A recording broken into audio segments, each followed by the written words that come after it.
Hello दोस्तों, आज हम पढ़ेंगे विटामिन।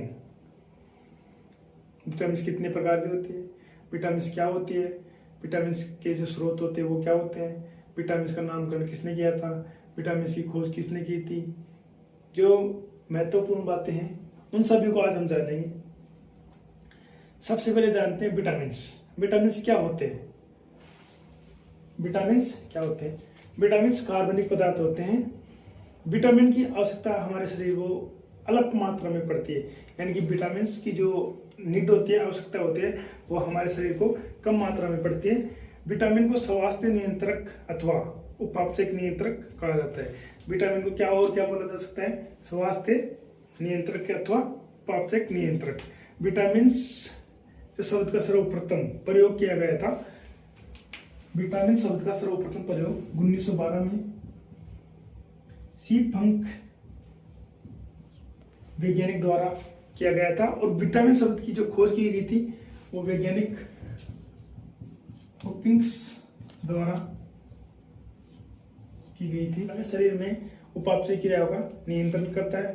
अब आप बोलोगे उपापचय क्रिया क्या होती है? उपापचय क्रिया वह क्रिया होती है शरीर में होने वाली वे समस्त जैव रासायनिक क्रियाएं जिनमें कुछ पदार्थों का निर्माण होता है तथा कुछ पदार्थों का विघटन होता है। क्या होती है?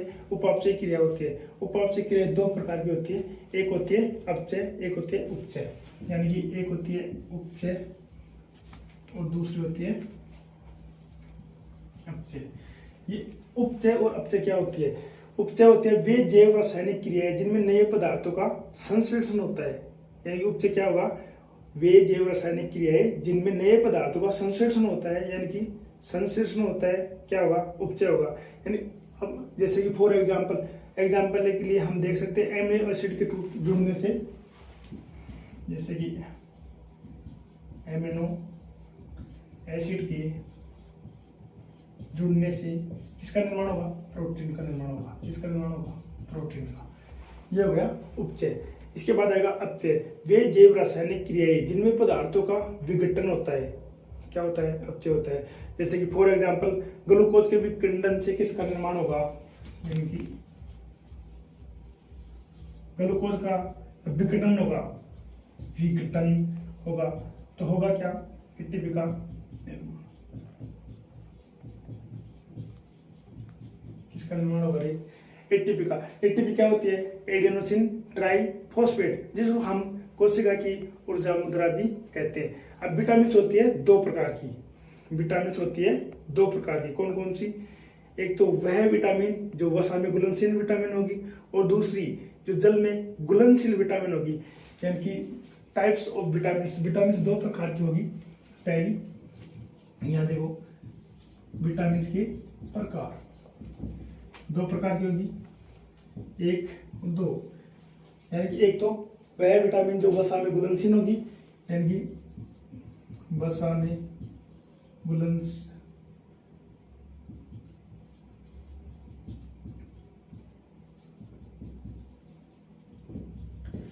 वसा में घुलनशील विटामिन कितने प्रकार की होगी? चार प्रकार की। कौन कौन सी? ए, डी, ई, के। ए, डी, ई, के। यानी कि vitamin A, vitamin D, vitamin E, vitamin के। और दूसरी होती है जल में घुलनशील विटामिन। जल में घुलनशील विटामिन होती है दो। कौन कौन सी होगी? एक तो बी और एक सी। अपन इनको आसानी से याद कर सकते हैं। कैसे याद कर सकते हैं? जैसे जल में दो ही विटामिन होगी, गई भैंस पानी में। गई भैंस पानी में, इसका मतलब क्या? भैंस यानी बीसी, यानी कि जो बीसी विटामिन होगी ना, वो किस में घुलनशील होगी? जल में घुलनशील होगी। और बाकी जो बच गई ना, ए, डी, ई, के, ये चार किस में घुलनशील होगी?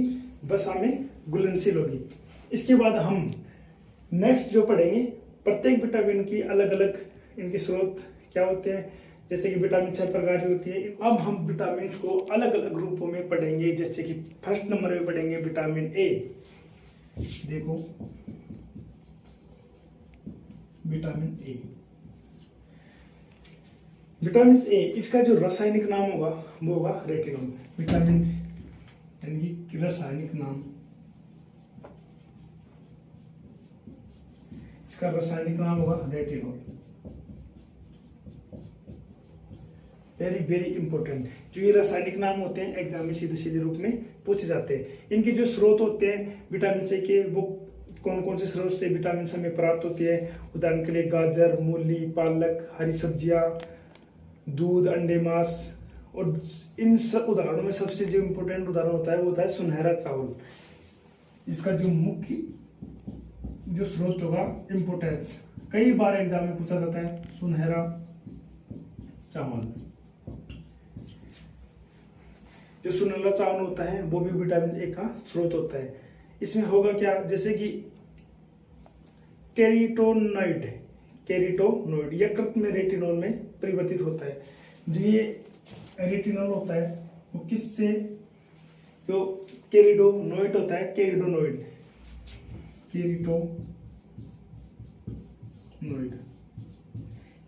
ये क्या करेगा, यकृत में किस में चेंज होगा, रेटिनॉल में। किस में चेंज होगा रे,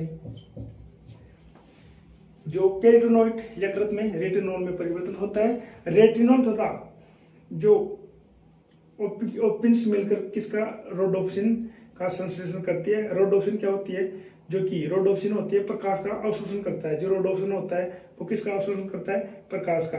एक स्वस्थ व्यक्ति को प्रतिदिन 90 माइक्रोग्राम विटामिन ए की आवश्यकता होती है। एक जो स्वस्थ व्यक्ति होगा उसको प्रतिदिन 90 माइक्रोग्राम विटामिन ए की आवश्यकता होती है। यानी कि ये उपकला ऊतकों को स्वस्थ बनाए रखने का कार्य करती है, इसलिए इसे संक्रमण रोधी विटामिन भी कहा जाता है। वेरी वेरी इंपॉर्टेंट फैक्ट कि किस विटामिन को संक्रमण रोधी विटामिन कहा जाता है, तो आंसर रहेगा विटामिन ए। क्यों कहा जाता है, क्योंकि ये उपकला ऊतकों को स्वस्थ बनाए रखने का कार्य करती है, इसलिए इसे संक्रमण रोधी विटामिन भी कहा जाता है। अब इसकी कमी से क्या कौन कौन से रोग होंगे वो हम जानेंगे। देखते हैं इधर इसकी जो कमी होगी इससे कौन कौन सा रोग होगा। फर्स्ट होगा रतौंगी। जो फर्स्ट रोग होगा रतौंगी। अभी रतौंगी क्या होता है, रतौंगी होता है जिसे रात्रि तथा शाम के समय में दिखाई नहीं देता। रतौंगी शाम के समय तथा रात्रि के समय दिखाई नहीं देता। दूसरा नंबर होगा जो होगा जेरोप्थेलिया। दूसरा नंबर होगा जेरोप्थेलिया।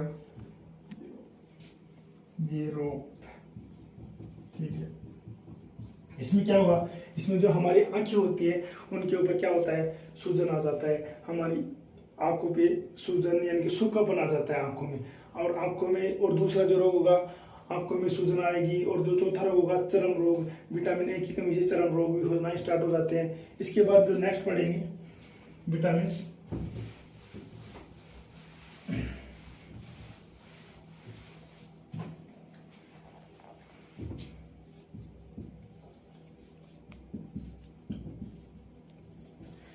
नेक्स्ट जो विटामिन होगा हमारा वो होगा विटामिन डी। विटामिन डी का रासायनिक नाम क्या होगा, कैल्सीफेरॉल। जो इसका रासायनिक नाम होगा, केमिकल नेम यानी कि रासायनिक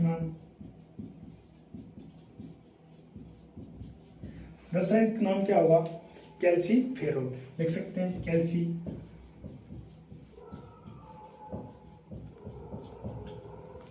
विटामिन डी का रासायनिक नाम होगा कैल्सीफेरॉल। इनका जो स्रोत होगा यानी कि जो मुख्य विटामिन डी का जो मुख्य स्रोत अपन को याद करना है वो कौन सा होगा, दूध।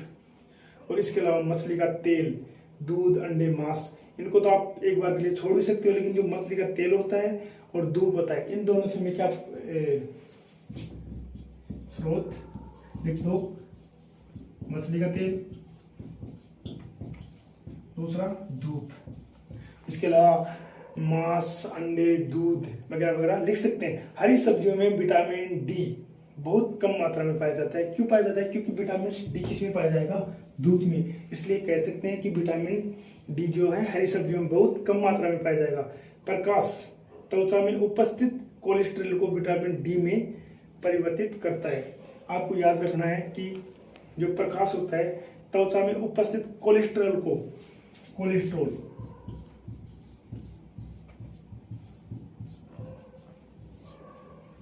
प्रकाश की उपस्थिति में कोलेस्ट्रॉल किस में परिवर्तित होता है, विटामिन डी में।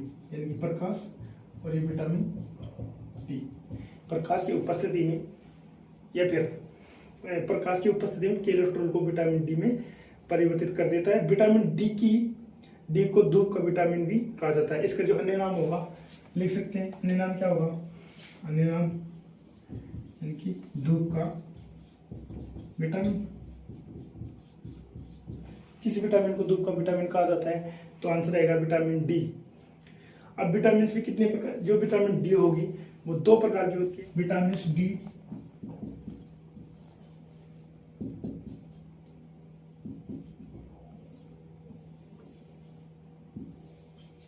विटामिन डी होता है वो 2 प्रकार के होते हैं। एक तो विटामिन D2 और विटामिन D3। विटामिन D2 यानी कि विटामिन D2, एक होता है विटामिन D3। विटामिन होती है 2 प्रकार। विटामिन जो डी होगा वो 2 प्रकार के होते हैं। एक होता है विटामिन D2 और दूसरा होगा विटामिन D3। जो विटामिन D2 है वो हमें कहाँ से, मतलब जो विटामिन D2 है ये पौधों से निर्मित होता है। ये पेड़ पौधे होते हैं, यानी कि कहाँ से निर्मित होगा? पौधों से। आप इनको उतार सकते हो, अच्छे से अपने नोट्स तैयार कर सकते हो। जो विटामिन D2 होगा जो किन से निर्मित होगा? पौधों से। और दूसरा होता है विटामिन D3। ये प्रकाश की कुछ मात्रा जो एनिमल सोर्स द्वारा प्राप्त होती है। ये प्रकाश की तथा कुछ मात्रा एनिमल सोर्स द्वारा प्राप्त होती है। किसमें? विटामिन D3 में लिख सकते हैं। अब इसके बाद देखेंगे कि जो विटामिन डी होते हैं उनके कार्य। ये आंतों में कैल्शियम तथा पोटेशियम तथा जिंक का अवशोषण करने में सहायक होती है। ये ब्लड में कैल्शियम का स्तर बढ़ाता है, लिख सकते हैं। यानी कि इधर देख लेते हैं, जो हमारी आंतें होती हैं, आंतों में कैल्शियम और देखो कैल्शियम PO4-2 और जिंक, इनका क्या करता है? अवशोषण करता है। कौन सा? Vitamin D. और दूसरा जो इसका तो होगा कार्य वो होगा ये ब्लड में कैल्शियम का स्तर बढ़ाता है। दूसरा कार्य होगा ब्लड में यानी कि रक्त में कैल्शियम का क्या बढ़ाता है? स्तर बढ़ाता है। तीसरा हार्मोन, जो तीसरा इसका कार्य होगा ये क्या करता है? ये एक हार्मोन की तरह कार्य करता है। ये एक हार्मोन की तरह कार्य करता है। ये जो पेशाब हार्मोन के समान कार्य करता है। मैंने क्या बोला? जो विटामिन डी है हार्मोन्स की तरह कार्य करता है। एक बात। दूसरी बात होगी कि जो किस हार्मोन की तरह कार्य करता है? जो पेशाब हार्मोन होता है, पेशाब हार्मोन की तरह कौन सा विटामिन कार्य करता है? Vitamin D. ये पैरा हार्मोन्स के समान तथा कैल्शियोनिन के विपरीत कार्य करता है। जो पैरा हार्मोन्स होता है हमारे शरीर में उसके समान तो ये कार्य करता है तथा कैल्शियोनिन के विपरीत कार्य करता है। ये बात आपको पता होना चाहिए। ये हड्डियों को मजबूती देता है, लिख सकते हैं। नेक्स्ट, विटामिन डी हड्डियों को क्या देता है? मजबूती। विटामिन डी हड्डियों को क्या देता है? मजबूती देता है। स्वस्थ मनुष्य को प्रतिदिन 10 माइक्रोन ग्राम विटामिन डी की आवश्यकता होती है। सुबह सुबह धूप में बैठ जाओ, विटामिन डी की प्राप्ति हो जाएगी। अब जो विटामिन डी होते हैं उसकी कमी से जो रोग होंगे, यानी कि बच्चों में अलग रोग होगा और जो वयस्क होगा उसमें अलग रोग होगा। जैसे बच्चों में कौन सा रोग होगा? विटामिन डी की कमी से बच्चों में रोग जो होगा वो रिकेट्स होगा, यानी रिकेट्स। और जो वयस्क होगा उसमें ऑस्टियोमलेशियस जो बीमारी होती है वो हो जाती है। अब आप बोलोगे ऑस्टियोमलेशियस क्या होता है, रिकेट्स क्या होता है? जो रिकेट्स जो बच्चों में होता है और जो ऑस्टियोमलेशियस जो कि वयस्क में होता है, इन दोनों में ही इंसान की हड्डियां, मनुष्य की हड्डियां कमजोर हो जाती है। इसीलिए हमें समय समय पर सुबह सुबह की जो धूप होती है जिसमें सर्वाधिक मात्रा में विटामिन डी की भरपूर मात्रा होती है लेनी चाहिए, क्योंकि इसकी जो कमी होने के बाद बच्चों में रिकेट्स और वयस्क में ऑस्टियोमलेशियस जो रोग या बीमारी हो जाती है, जिससे हमारी हड्डियां कमजोर पड़ जाती है। इसके बाद नेक्स्ट विटामिन होगी वो होगी विटामिन ई। देखो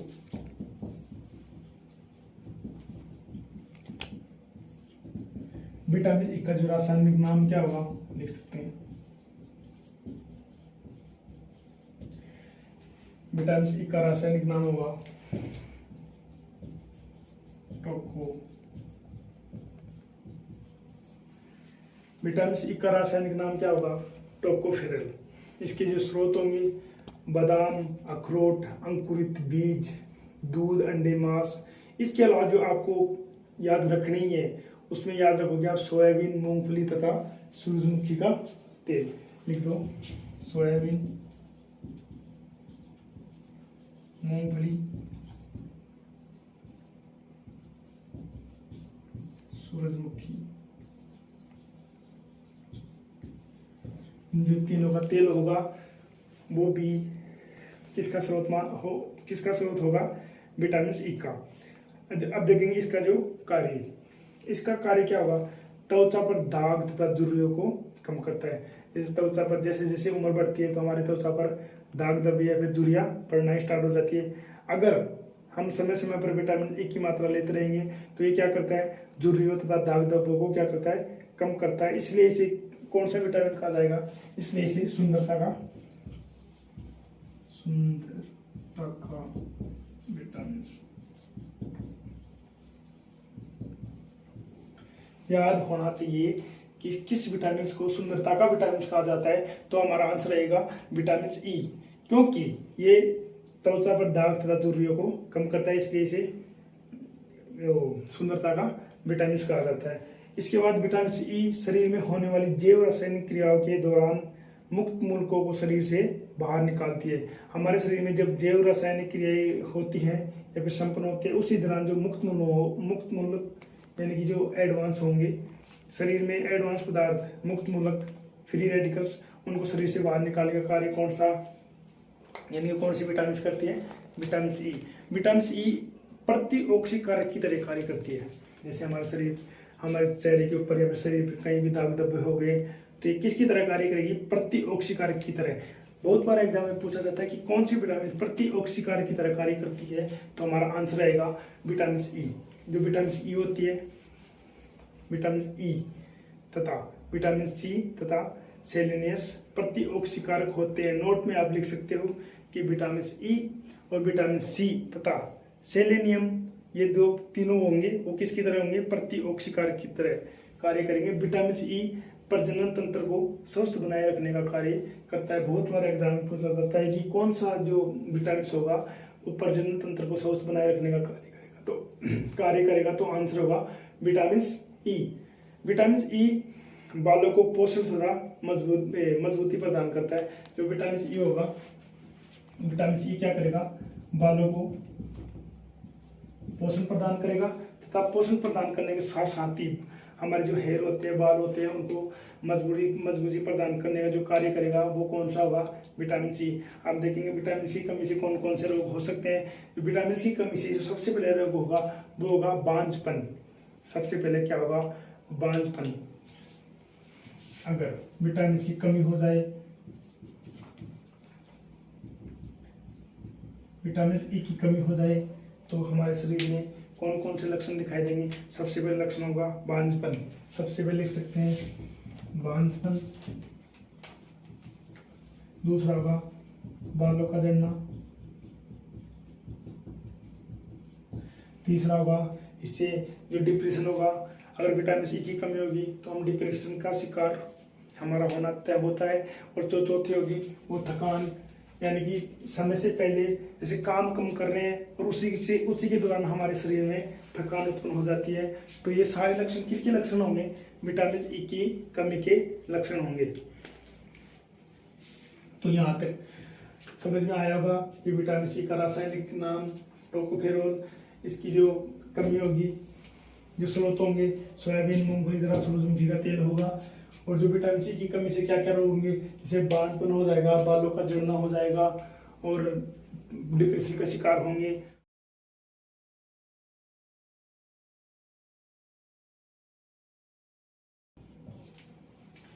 नेक्स्ट जो हमारा विटामिन होगा वो होगा विटामिन के। विटामिन के जो जिसका रासायनिक नाम होगा वो होगा फिलोक्विनोन, जो हमने लिख दिया।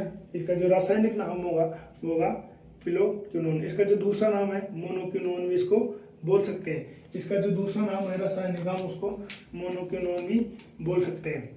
इसका जो स्रोत होगा वो क्या, जो स्रोत होगा जैसे कि इसका स्रोत होगा हरी सब्जियां। हरी सब्जी में जैसे पालक,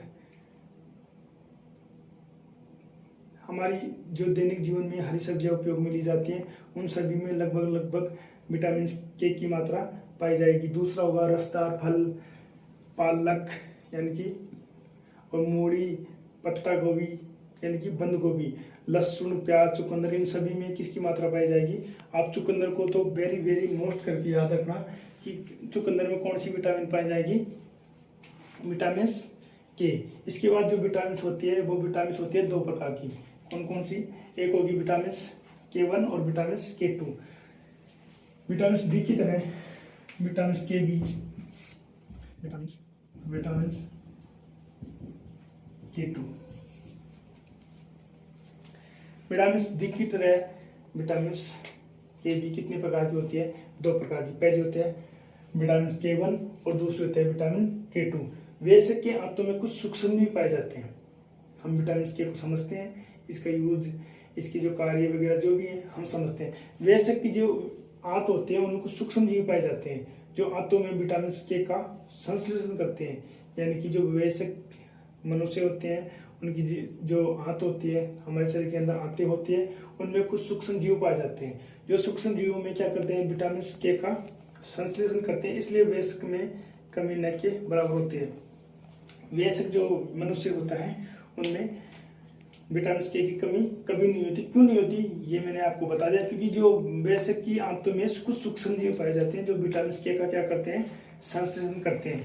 नवजात शिशु में विटामिन के की कमी हो सकती है।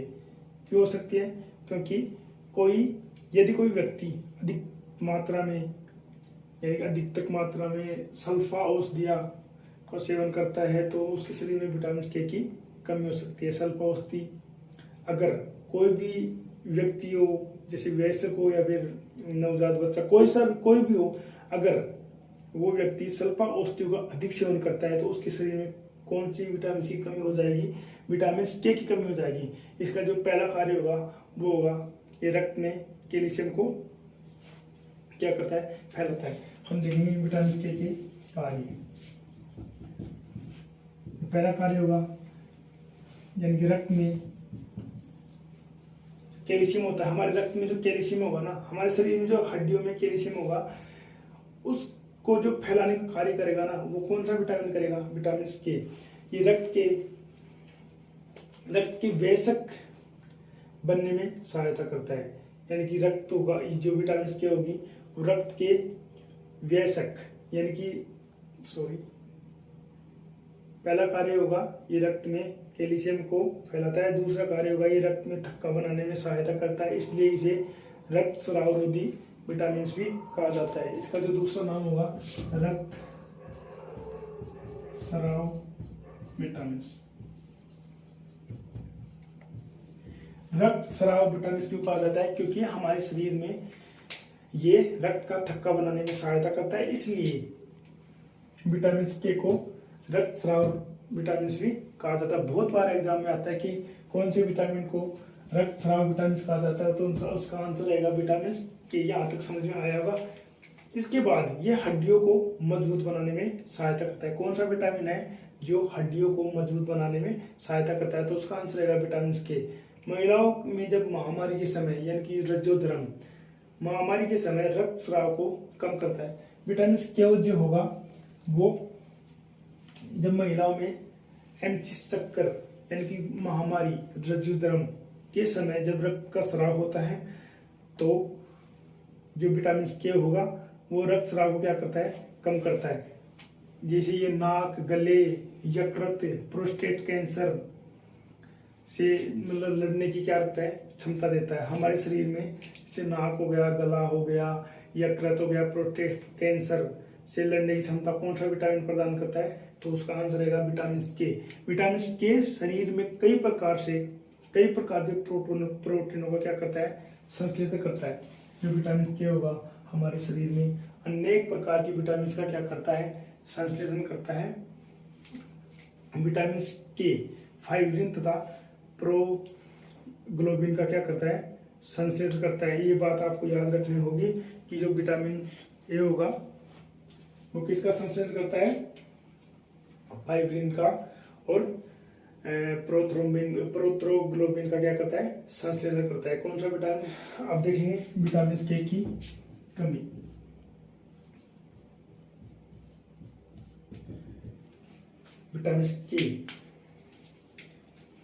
विटामिन के अगर हमारे शरीर में नहीं होगा, इसकी कमी से क्या क्या हो सकते हैं, क्या क्या रोग हो सकते हैं? अगर हमारे शरीर में विटामिन के की मात्रा नहीं होगी या फिर विटामिन के हमारे शरीर में नहीं बनेगा तो इससे क्या होगा? ये रुधिर का थक्का नहीं बनेगा। क्यों? क्योंकि जब विटामिन के का कार्य क्या होता है हमारे शरीर में, या फिर रुधिर का थक्का बनाने में सहायता कौन सा विटामिन करता है? तो उसका आंसर रहेगा विटामिन के। अगर विटामिन के हमारे शरीर में नहीं रहेगा तो हमारे शरीर में रुधिर का थक्का नहीं बनेगा। एक बार जो छोटे बच्चे होते हैं उनकी नाक से रक्त का स्राव होगा, लगातार स्राव होगा। अगर विटामिन के हमारे शरीर में नहीं होगा, जो छोटे बच्चे होते हैं उनके नाक से जो रक्त का स्राव होता है उसको रोकना मुश्किल होगा। 2 बात। और तीसरी जो बात होगी, महिलाओं की जो MC चक्कर यानी कि रजोधर्म के दौरान अधिक मात्रा में रक्त का क्या होगा? रक्त का स्राव होगा। जब महिलाओं में MC टाइम पीरियड होता है उस दौरान महिलाओं में कुछ रक्त का क्या होता है? स्राव होता है। अगर विटामिन के हमारे शरीर में नहीं रहेगा या फिर नहीं बनेगा तो जो MC चक्कर के दौरान महिलाओं में लगातार रक्त का क्या होता रहेगा? स्राव होता है, मतलब लगातार ब्लड हमारे शरीर, ये महिलाओं के शरीर से बाहर निकलता रहेगा। इसके बाद अपन जो देखेंगे विटामिन से, इसके बाद अपन ने वसा में जो विटामिन घुलनशील थी जैसे कि विटामिन ए, फिर डी, सी, नहीं विटामिन ए छोड़ेगी, पकड़ा मैंने देखने में आया भाई तो बिलाड़ी की नहाने के लिए। यहाँ तक हमने जो विटामिन पढ़े हैं वो विटामिन कौन कौन सी होगी? वो विटामिन सी वसा में घुलनशील विटामिन। इसके बाद जो हम विटामिन पढ़ेंगे वो पढ़ेंगे जल में घुलनशील विटामिन। जल में घुलनशील विटामिन कितनी होगी? 2 होगी।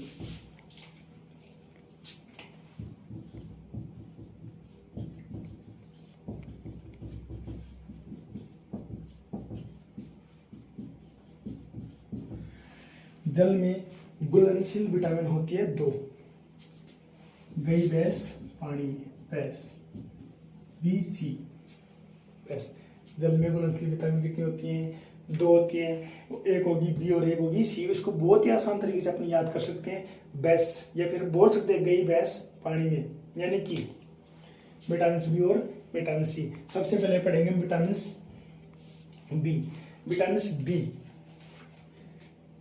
जो है वो 8 विटामिन को क्या होता है? 8 विटामिनों का समूह होता है। जो विटामिन B होता है, नेक्स्ट जो विटामिन होगी वो होगी विटामिन B। नेक्स्ट विटामिन होगी B। जो विटामिन B होती है वो 8 विटामिनों का क्या होता है? समूह होता है, यानी कि विटामिन B 8 विटामिन का क्या होता है? समूह होता है। विटामिन ए एक सिंगल विटामिन नहीं है। विटामिन जो B है वो सिंगल विटामिन नहीं है, ये लगभग विटामिन B जो है वो 8 विटामिन का क्या होगा? समूह होगा। सबसे पहले पढ़ेंगे हम विटामिन B1, यानी कि सबसे पहले पढ़ेंगे विटामिन B1। विटामिन B1 इसका रासायनिक नाम होगा थायमिन, लिख सकते हैं। विटामिन जी का रासायनिक नाम क्या होगा? सबसे पहले विटामिन B1 पढ़ रहे हैं। विटामिन B1 का जो रासायनिक नाम होगा वो क्या होगा, थायमिन। अब इसके स्रोत देख लेते हैं। इसके स्रोत कौन कौन से होंगे, जैसे कि साबुत अनाज, फल, सब्जियां, दूध, अंडे, मांस। स्रोत आप बहुत कम विटामिन होते हैं, मैं अभी लास्ट में बता दूंगा, जिनके आपको जो स्रोत हैं वो याद करने पड़ेंगे, क्योंकि एग्जाम में मोस्टली ऐसी चीज़ें नहीं आती, आगे आएगी जो मैं बता दूंगा आपको। अभी तो आप ये देखो, इसकी जो स्रोत होंगे फल, सब्जियां, साबुत अनाज, दूध, अंडे, मांस। अब इसके कार्य देखेंगे। ये कार्बोहाइड्रेट को ऊर्जा परिवर्तन में सहायता करता है, यानी कि जब कार्बोहाइड्रेट हम लेते हैं उससे हमें क्या प्राप्त होती है, ऊर्जा। तो इसका जो पहला कार्य होगा वो क्या होगा, ये कार्बोहाइड्रेट को ऊर्जा परिवर्तन में सहायता करता है। एक बात, जो माइलिन शीट होती है, माइलिन शीट होती है, उनका जो निर्माण करने में कौन सी विटामिन सहायक होगी, विटामिन B1। पाचन तंत्र, तंत्रिका तंत्र तथा परिसंचरण तंत्र को स्वस्थ बनाए रखने का कार्य कौन सी विटामिन करती है, विटामिन B1। अल्कोहल के सेवन से विटामिन B1 की कमी क्या हो जाती है, कमी। आपको ये बात याद रखनी चाहिए कि अल्कोहल के सेवन से कौन सी विटामिन की कमी होगी, तो उसका आंसर रहेगा विटामिन B1। अल्कोहल का सेवन करने से विटामिन B1 की कमी हो जाती है, जिससे व्यक्ति शारीरिक रूप से क्या होगा, कमजोर होगा। इसे बेरी रोग कहा जाता है। आप इस बात को ध्यान दो कि अल्कोहल के सेवन से विटामिन B1 की कमी हो जाती है। अगर कमी होगी तो व्यक्ति का शरीर कमजोर पड़ेगा, और कमजोर पड़ेगा तो इस जो ये रोग हुआ उसका नाम होगा बेरी रोग। यहाँ तक जो हमारी विटामिन B1 थी वो पूरी होती है। इसके बाद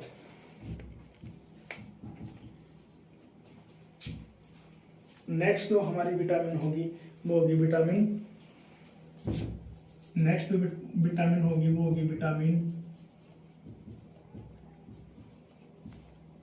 B2। नेक्स्ट जो विटामिन होगी वो होगी विटामिन B2। इसका जो रासायनिक नाम होगा वो होगा राइबोफ्लेविन। लिख सकते हैं केमिकल नेम, यानी कि रासायनिक नेम राइबोफ्लेविन। लिख लो राइबोफ्लेविन। विटामिन B2 होगा, उसका जो रासायनिक नाम होगा, यानी केमिकल नाम, रासायनिक नाम बात एक ही है, वो क्या होगा, राइबोफ्लेविन। इसके जो स्रोत होंगे वो ही देखो, दूध, अंडे की जो सफेदी होती है ना, जो अंडे का बाहरी कवच, उसमें विटामिन B2 पाया जाएगा। पनीर, खमीर, हरी सब्जियां, इन सब में क्या होगा, विटामिन B2 पाया जाएगा। अब इस महत्वपूर्ण बात होती है, इन विटामिन की जो कार्य होते हैं वो क्या होते हैं। जैसे कि विटामिन B2 के कार्य क्या होंगे, विटामिन B2 के कार्य होंगे, भोजन से हमें ऊर्जा प्राप्त करने में क्या होगा, सहायता करता है। कौन सा विटामिन B2। पहला जो कार्य होगा वो कार्य होगा कि भोजन से ऊर्जा प्राप्त करने में कौन सा विटामिन सहायक होगा, उसका आंसर रहेगा विटामिन B2। शरीर की वृद्धि तथा विकास में सहायक, वेरी इंपॉर्टेंट, कि शरीर की, लिख लो, शरीर की वृद्धि, बोले तो ग्रोथ तथा विकास।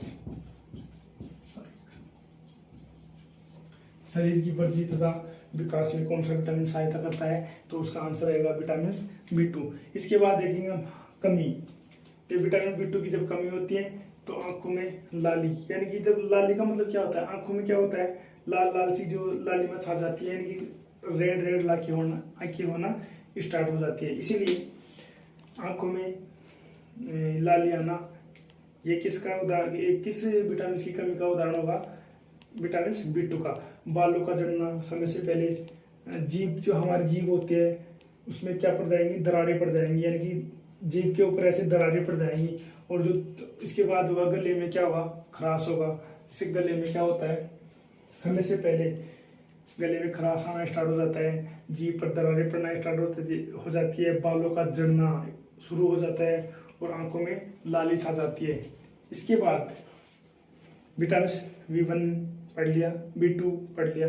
तीसरी जो विटामिन होगी बी कॉम्प्लेक्स की, यानी कि विटामिन बी होगी वो 8 प्रकार के विटामिन से मिलकर बनी होती है, यानी कि समूह होता है। इसमें पहली विटामिन B1, फिर दूसरी B2, तीसरी पढ़ेंगे B3।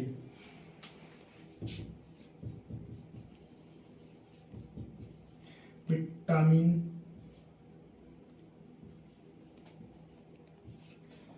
B3 देखते हैं। अब जो विटामिन से B3 होगा उसका रासायनिक नाम क्या होगा? नियासिन होगा। विटामिन B3 का रासायनिक नाम क्या होगा? नियासिन। और इसका जो निकेटेमाइड भी इसका निकेटेमाइड लिख दो, निकेटेमाइड और नियासिन। ये रासायनिक नाम इंपॉर्टेंट होते हैं। जैसे विटामिन B3 का जो नाम होगा वो निकेटेमाइड या फिर नियासिन। ये विटामिन B3 का रासायनिक नाम है। अब इसकी जो कार्य होगी वो क्या होगी? कार्बोहाइड्रेट तथा वसा को ऊर्जा में परिवर्तन करने में सहायता करता है।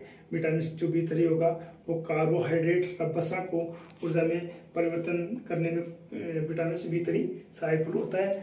और दूसरी बात, जो तंत्रिका हमारा जो तंत्रिका तंत्र होता है तथा परिसंचरण तंत्र होता है उसको क्या करता है?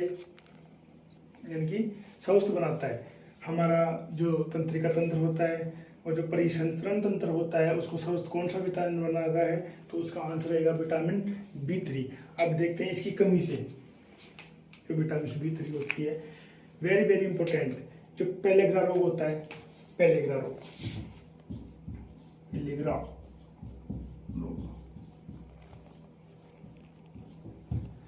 विटामिन B3 की कमी से कौन सा रोग होता है? पेलेग्रा रोग। जो विटामिन B3 होता है उसकी कमी से पेलेग्रा नामक रोग होता है, जिसके लक्षण क्या होंगे? जैसे कि चिड़चिड़ापन। चिड़चिड़ापन क्या होता है? किसी से बोलना नहीं, स्माइल नहीं करना, गुस्से से बातें करना, ये सब किसके लक्षण होते हैं? चिड़चिड़ापन के। इसके अलावा जो पेलेग्रा के लक्षण होंगे वो लक्षण होंगे यानी कि चक्कर आएंगे, भूख कम लगेगी और एनी टाइम व्यक्ति किस में रहेगा? चिंता में रहेगा। इसके आधार पर हम कह सकते हैं अगर ये लक्षण किसी में है, जैसे कि चिड़चिड़ापन रहता है इंसान में, चक्कर आते हैं, भूख नहीं लगती, चिंताग्रस्त है, तो आप किस रोग का अंदाज लगाओगे? पेलेग्रा नामक रोग का। इसके बाद जो नेक्स्ट होगी विटामिन्स, नेक्स्ट विटामिन होगी विटामिन B5। विटामिन्स जो B5 होगी इसका जो रासायनिक नाम होगा उस रासायनिक नाम होगा पेटोथिनिक अम्ल।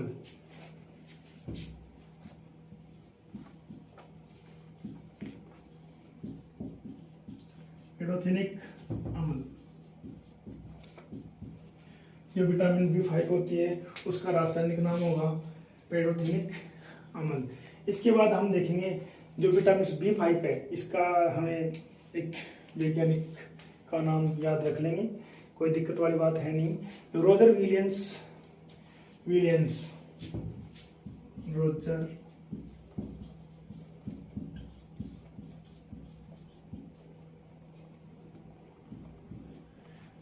ये रोजर विलियम्स का जो क्वेश्चन था एग्जाम में पूछा हुआ था, इसलिए आप इसको भी याद रख लो। जो विटामिन B5 होगा उसका जो खोज करता था वो रोजर विलियमसन था। पेरोस शब्द यूनानी शब्द है, मैंने क्या बोला? जो पेटोस शब्द है, पेटोस शब्द वो यूनानी शब्द है जिसका अर्थ होगा सभी जगह पाया जाना। पेटोस, इसका क्या नाम था? पेटोथिनिक। इससे निकालो पेटोस। और ये कौन सा शब्द है? यूनानी। कौन सा शब्द है ये शब्द है यूनानी। और इसका जो अर्थ होगा वो क्या होगा? सभी जगह पाया जाने। पेटोथिनिक अम्ल विटामिन B5 का रासायनिक नाम है और इसका जो खोजकर्ता हुआ वो रोजर विलियमसन था। और इस पेटोथिनिक से लिखेगा पेटोस, और पेटोस शब्द कौन सा है? यूनानी भाषा का। और इस पेटोस शब्द का जो यूनानी भाषा में अर्थ होगा वो क्या होता है? सभी जगह पाया जाना।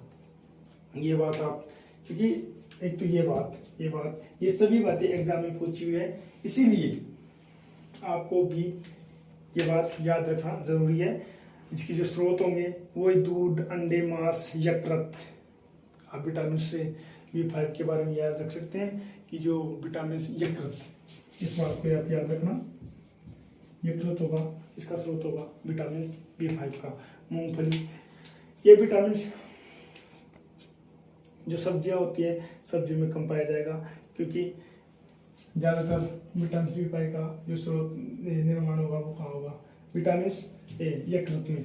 इसके बाद जो कैफीन, ड्रग्स, सल्फाओस्टियो से विटामिन B5 क्या हो जाता है? नष्ट हो जाता है।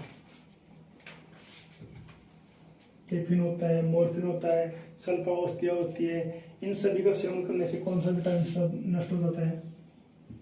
Vitamin B5।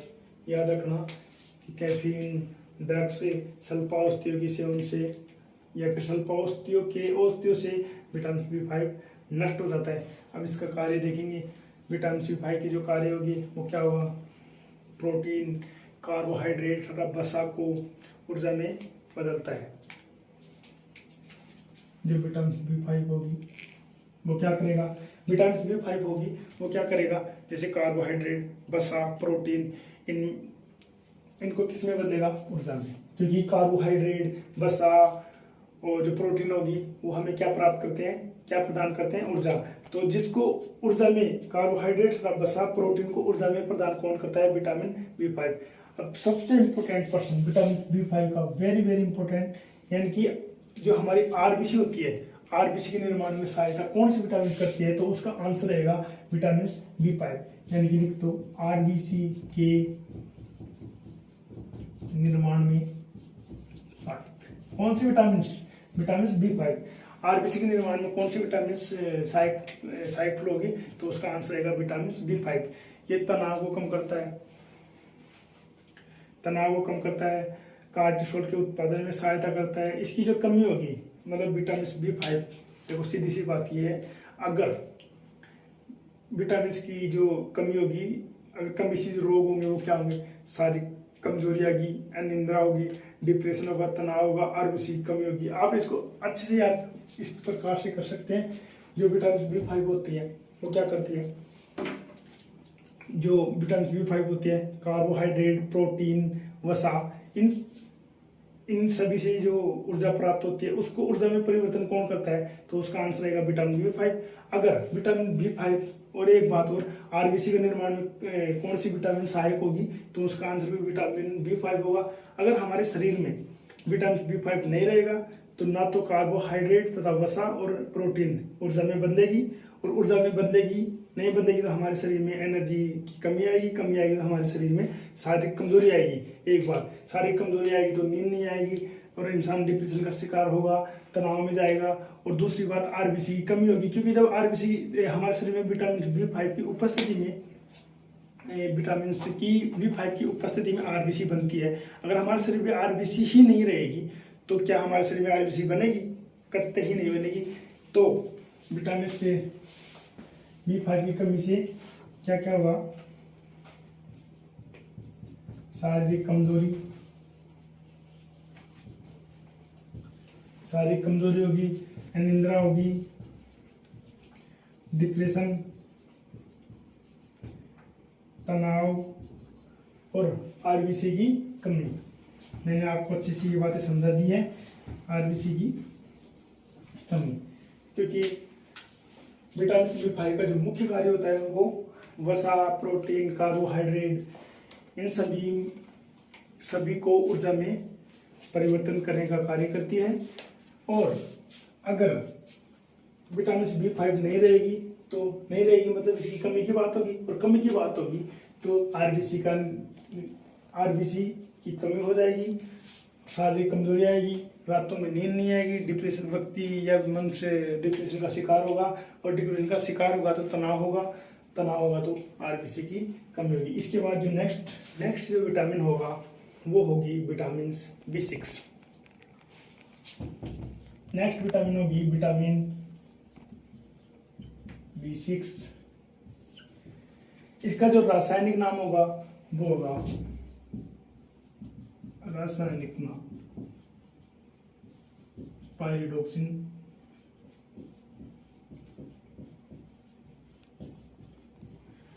विटामिन जो विटामिन B6 होती है उसका रासायनिक नाम होगा पायरिडोक्सिन।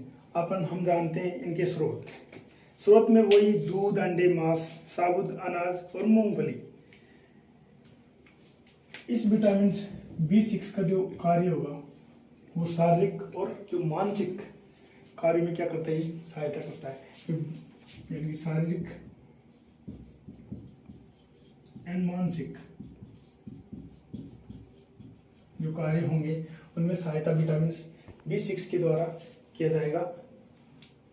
ये प्रोटीन, कार्बोहाइड्रेट तथा वसा से ऊर्जा प्रदान करने में सहायक होते हैं और इनकी जो कमी से, जैसे कि इनकी कमी से डिप्रेशन में निंद्रा, नींद नहीं आएगी, चिंताग्रस्त होगा और भूख नहीं लगती। ये था विटामिन B6। विटामिन B6 को एक बार फिर से देखें। इसका जो रासायनिक नाम होगा वो होगा पायरिडोक्सिन और जो शारीरिक इसका जो कार्य होगा, शारीरिक और मानसिक जो कार्य होंगे, शारीरिक और मानसिक कार्य में सहायता करेंगे और जो प्रोटीन, कार्बोहाइड्रेट और वसा है इनसे ऊर्जा प्रदान करने में सहायता होगी। और इसकी जो कमी होगी, क्योंकि सीधी सी बात यह है प्यारे दोस्तों, अगर हमारे शरीर में कोई भी चीज की कमी होगी, किसी भी तत्व की कमी होगी, तो कुछ ना कुछ हमारी बॉडी के अंदर हलचल होगी ही होगी। तो जब यहाँ पर विटामिन B6 का कार्य क्या है, शारीरिक और मानसिक जो कार्य होंगे उनमें सहायता करना होता है। अगर विटामिन B6 नहीं रहेगा तो क्या है, प्रोटीन, कार्बोहाइड्रेट तथा वसा से हमें ऊर्जा प्राप्त नहीं होगी और नहीं होगी तो सीधी सी बात यह है कि रातों को नींद नहीं आएगी और इंसान डिप्रेशन में जाएगा और डिप्रेशन में जाएगा तो वो चिंताग्रस्त होगा और वो चिंताग्रस्त होगा तो उसको ना तो भूख लगेगी ना प्यास लगेगी। तो ये थे हमारे विटामिन B6। विटामिन B7 जिसका रासायनिक नाम होगा, इसके बाद जो हमारी विटामिन होगी वो होगी विटामिन B7 जिसका रासायनिक नाम होगा बायोटीन। क्या होगा रे? विटामिन B7 जिसका जो रासायनिक नाम होगा वो क्या होगा? बायोटीन। इसके बाद देखते हैं वो स्रोत। तो इसके स्रोत दूध, अंडे, मांस, मशरूम, बंद गोभी। जो भी स्रोत मैंने आपको बताए हैं उनमें जो सामान होंगे उनको आप छोड़ देना, क्योंकि वो तो सभी में रहेंगे। जैसे कि अभी मैंने आपको बताया विटामिन B6 बताया, तो मैंने विटामिन B6 में क्या बताया आपको, जैसे मैंने बताया दूध, अंडे, मांस और साबुत अनाज और मूंगफली बताया। तो अब मैं बता रहा हूँ आपको विटामिन B7 यानी जिसका रासायनिक नाम तो बायोटीन होगा, लेकिन इसका जो स्रोत होगा वो होगा दूध, अंडे, मांस। ऊपर वाले में समान है, मतलब B6 में भी समान होंगे और B7 में भी समान होंगे। इसमें अलग क्या होगा, इसमें अलग होगी जैसे मशरूम और यानी कि बंद गोभी, ये दोनों अलग है। तो यही इंपॉर्टेंट बात है, जिसमें समान है उसको आप छोड़ दो और बाकी को आप याद कर लो। जैसे मशरूम और बंद गोभी B7 में है तो इसका जो मुख्य स्रोत होगा क्या होगा, मशरूम हो जाएगा और बंद गोभी हो जाएगी। विटामिन B7 की एक इंपॉर्टेंट बात आप याद रखो, यानी कि बालों को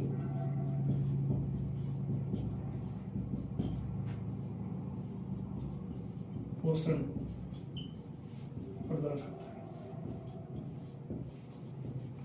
विटामिन B7 होती है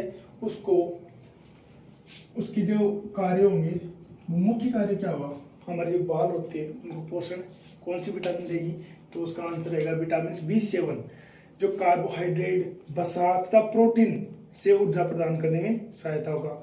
यानी कि दूध खाएंगे यानी दूध पिएंगे, अंडे खाएंगे, मांस खाएंगे, मशरूम खाएंगे, बंद गोभी खाएंगे, तो सीधी सी बात है हमें उनसे ऊर्जा प्राप्त होगी। तो हम एक बात बोल सकते हैं कि जो कार्बोहाइड्रेट होते हैं, वसा होती है और जो प्रोटीन होते हैं उनसे ऊर्जा प्रदान करना प्राप्त करने में क्या सहायता कौन सी विटामिन करेगी, vitamin B7।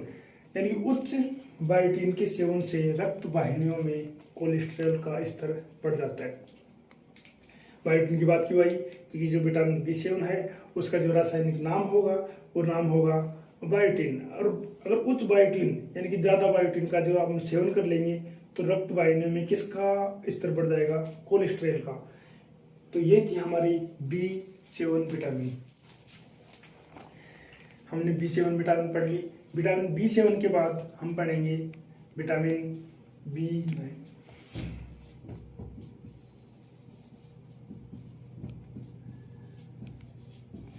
Vitamin B 9। Vitamin B 9 का जो रासायनिक नाम होगा वो रासायनिक नाम वो नाम हो क्या होगा, फोलेट। इस फोलेट को प्यार से फोलिक एसिड भी बोलते हैं, यानी कि फोलिक एसिड।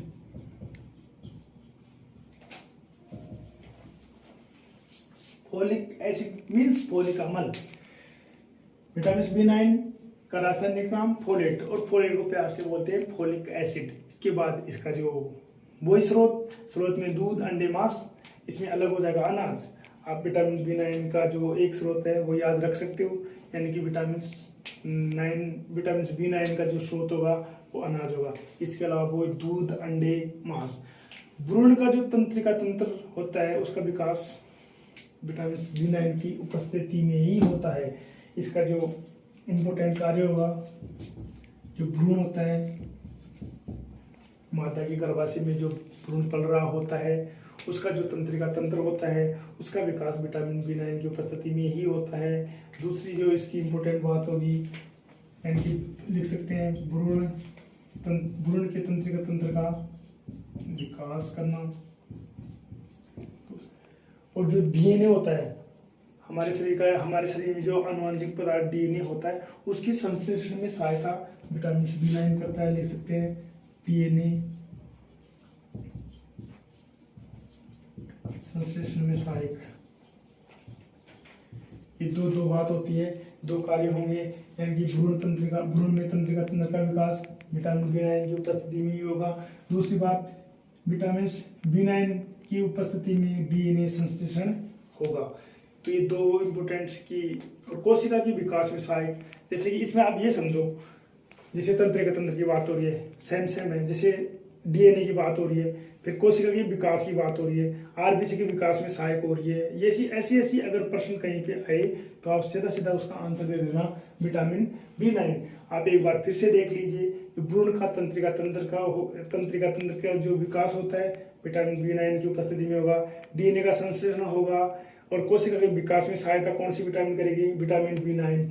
इसके बाद आरबीसी के विकास में जो विटामिन सहायक होगी वो विटामिन बी 9 ही होगी। अब इसकी जो कमी होगी, कमी से आप माइक्रोसाइटिन, एनीमिया, आरबीसी की कमी।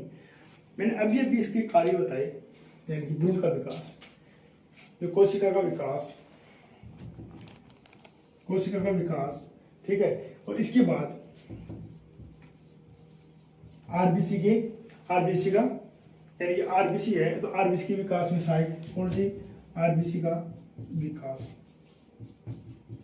मैंने 4 बार बताया आपको, भ्रूण तंत्र का विकास, डीएनए संश्लेषण में सहायक, जो कोशिका का विकास होगा वो विटामिन बी 9 की उपस्थिति में होगा, और जो आरबीसी का विकास होगा वो विटामिन बी 9 की उपस्थिति में होगा। इसकी ये सब पढ़ने के बाद इसकी पढ़ेंगे हम क्या, कमी। दिमाग में प्रेशर तनाव बिल्कुल नहीं लेना, इनमें सीधी फैक्ट है। जैसे विटामिन बी 9 का रासायनिक नाम फोलेट, यानी फोलिक एसिड। फिर इसके कार्य, यानी इस पहला कार्य होगा जो भ्रूण होता है उसके तंत्रिका तंत्र का विकास करता है। दूसरा होगा डीएनए संश्लेषण में सहायक होगा, और तीसरा होगा कोशिका के विकास में सहायक होगा, और जो फोर्थ होगा वो आरबीसी के विकास में सहायक होगा। अब मेरे को आप एक बात बताओ, जब आरबीसी के विकास की बात कर रहा है तो इसकी कमी क्या हो सकती है, यानी कि कमी होगी एनीमिया, यानी कि माइक्रोसाइटिक, लिखो माइक्रोसाइटिस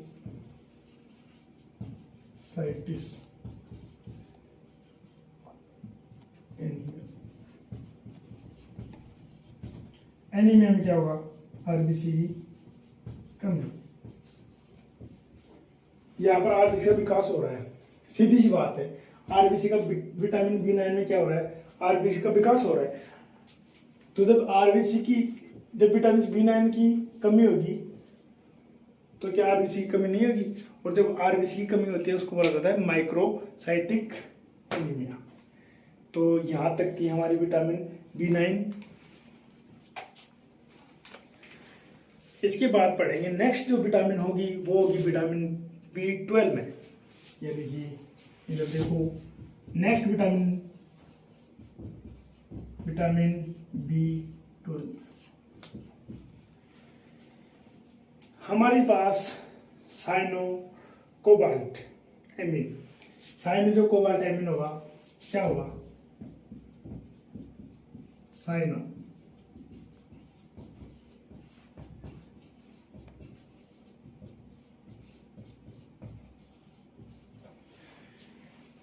नेक्स्ट विटामिन होगी विटामिन B12। इसका जो रासायनिक नाम होगा वो रासायनिक नाम होगा साइनोकोबाल्ट एमिन। इसके स्रोत क्या होंगे, वही होंगे जैसे दूध, अंडा, मांस और अनाज। एकमात्र ऐसी विटामिन, मैंने यहाँ क्या लिखा है, साइनोकोबाल्ट। अगर मैंने कोबाल्ट, अभी तक हमने जो भी विटामिन पढ़ी है उनमें कोबाल्ट का नाम कहीं नहीं देखा हमने। अगर नहीं देखा तो हम एक बात लिख सकते हैं कि एकमात्र ऐसी विटामिन जिसमें कोबाल्ट धातु पाई जाती है, लिख सकते हो, एकमात्र विटामिन जिसमें कोबाल्ट धातु पाई जाती है। एक बात और लिख सकते हो, आरबीसी के विकास में सहायक।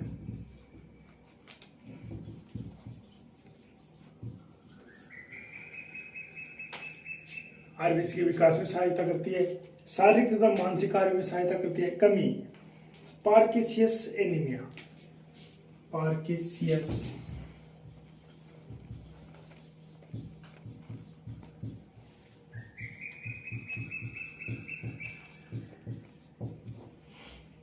विटामिन B12 का जो रासायनिक नाम होगा वो साइनोकोबाल्ट एमिन होगा। एकमात्र ऐसी विटामिन जिसमें कोबाल्ट धातु पाई जाती है। दूसरी बात, आरबीसी के विकास में सहायता करेगी क्या, विटामिन B12। और जो इसकी कमी होगी उससे कौन सा रोग होगा, pernicious anaemia, pernicious anaemia. Very very important बात कि किस विटामिन की कमी से पार्किंसियस एनीमिया रोग होता है, तो उसका आंसर रहेगा विटामिन B12 में। यहाँ तक हमने जो विटामिन बी का कॉम्प्लेक्स, 8 विटामिन का जो कॉम्प्लेक्स था वो हमने अच्छे से पढ़ लिया है। इसके बाद हमारी जो लास्ट विटामिन बचती है वो बचती है विटामिन सी। विटामिन सी क्या होगा छोड़ो, विटामिन सी। विटामिन सी का जो रासायनिक नाम होगा, रासायनिक नाम होगा एस्कॉर्बिक अम्ल।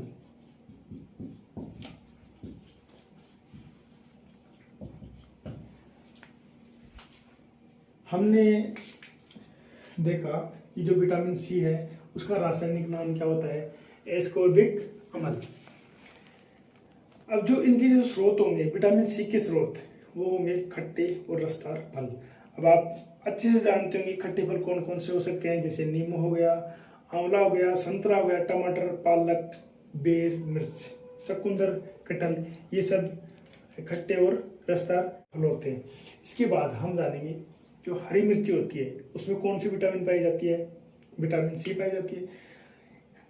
एक प्रश्न आया हुआ है एग्जाम में, ये हरी मिर्च में जो तीखापन होता है उसका कारण क्या होता है, ऐसा कौन सा पदार्थ हरी मिर्च में पाया जाता है जिसकी वजह से हरी मिर्च तीखी होती है यानी कि कड़ी होती है। तो कैप्सिसिन, कैप्सिसिन आप लिखो इसको, कैप्सिसिन, कैप्सिसिन।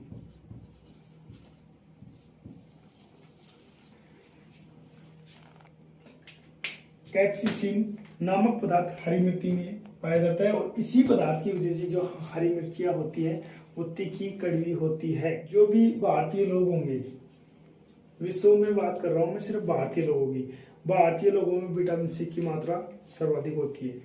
इसके जो कार्य होंगे और जो कमी होगी, कार्य जो विटामिन सी होता है उसका जो कार्य होगा घाव को, जैसे हमारे शरीर में कहीं भी चोट लग गई तो उस घाव को भरने में कौन सी विटामिन सर्वाधिक सहायकफुल होगी, तो विटामिन सी होगी। और जो इसकी कमी होगी मैं लिख सकता हूँ इसका एक तो कार्य यानी घाव को भरने में, और दूसरी बात इसकी जो कमी होगी, कमी की वजह से कौन सा रोग होगा, तो उसका आंसर होगा स्कर्वी। एक बार फिर से देखिए, विटामिन सी इसका रासायनिक नाम एस्कॉर्बिक अम्ल, इसके जो स्रोत होंगे ये स्रोत खट्टे व रसदार फल क्या होंगे, स्रोत होंगे। खट्टे व रसदार फल आप अच्छे से जानते हो, नींबू, संतरा, आंवला, टमाटर, पालक, हरी मिर्ची, बेर, चुकंदर। एक तो आप इसमें याद रखना बेर, और दूसरी हरी मिर्च कि कौन सी विटामिन, हरी मिर्च में कौन सी विटामिन पाई जाती है, तो उसका आंसर रहेगा विटामिन सी। इसके बाद हमने देखा कि इसकी जो कार्य होंगी वो घाव को भरने में सहायक, कौन सी विटामिन होगी, विटामिन सी होगी। फिर हमने देखा स्कर्वी, यानी कि स्कर्वी जो विटामिन सी होगी इसकी कमी से कौन सा रोग होगा, स्कर्वी। हमने जो भी विटामिन उनको अच्छे से पढ़ लिया है, इससे बाहर विटामिन में कुछ नहीं होगा। कंपटीशन एग्जाम के लिए जो हमने पढ़ा है मोर देन सफिशिएंट होगा। आप जो भी विटामिन हमने पढ़ी है उसमें एक चीज अच्छे से याद रखना कि इसमें जो रासायनिक नाम होते हैं वो आपको अच्छे से याद करना है, और दूसरी बात जो इसकी कमी से रोग होते हैं उनको भी आप अच्छे से याद करना। अगर आप चैनल पर नए हो तो हमारे चैनल को सब्सक्राइब करें, वीडियो को लाइक करें, कमेंट करें एंड अपने दोस्तों को शेयर करें। धन्यवाद।